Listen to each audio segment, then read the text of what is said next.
I always admired Uncle Cleve. His courage and determination did not go unnoticed. Nearly everybody in our community called him Mr. Cleve. I had taken notice of that, and he was respected.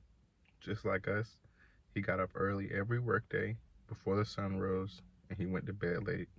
But the difference was that when he was doing it for himself,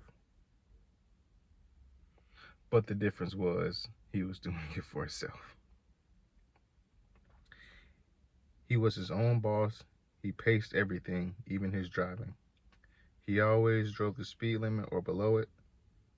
I can see him in his 1947 International pickup truck slowly backing out of his driveway onto the gravel road to make his way to the ice house. Some of the townsfolk laughed at his slow driving, but he never got into a wreck, and he always made it to the destination on time. I thought he even walked differently than the rest of us. Uncle Cleve held his head slightly to the side as he ambled at his own pace, his ever present pipe clenched between his teeth. He may have walked slowly too, but he always looked as if he had somewhere important to go. Not only was he respected, he was also respectful. During the time when most of the adults in my community were being undervalued, Uncle Cleve's value to himself was shared among us. He always tipped his hat to the ladies and nodded at the men he knew, carefully not to use language that was inappropriate. His confidence and the way he carried himself even impacted the white community response to him. His actions defied stereotypes and so earned him a measure of respect, and whatever encounters there may have been were civil.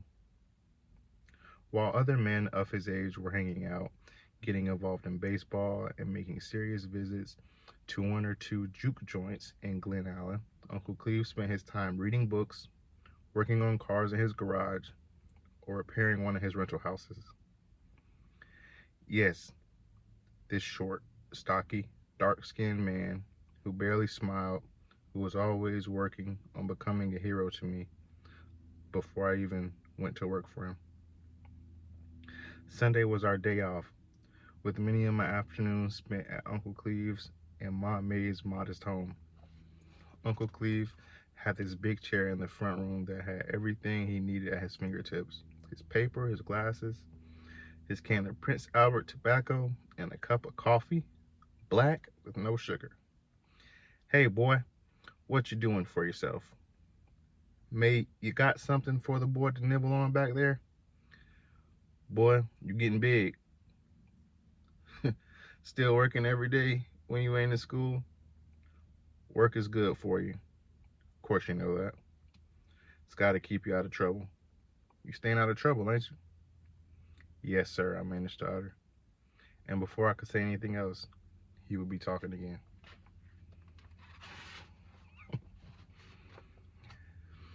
There's plenty of trouble for the young boys to get into around here, but I have been watching you. Real proud of the way you carry yourself. Ma say you doing good in your studies. Keep it up. You gotta do right early, and then to keep it up. Sure wish I had your chances, boy. No telling what I could do. He looked so smart, all leaned back in the big chair, and with the smell of his tobacco filling the room, I was captivated to say the least. I was a young boy, but I admired his sense of independence, which seemed so different from many other people I knew and loved. His conversation was always about being successful. He was one to always bring up my schooling to the conversation. He made education more important than the topic. He always took time to ask me the important questions about the world around me. Even before I went to work for him, I wanted to be like him. Just watching him, I was unsure of how this could happen. However, once I started at the ice house, this would all change.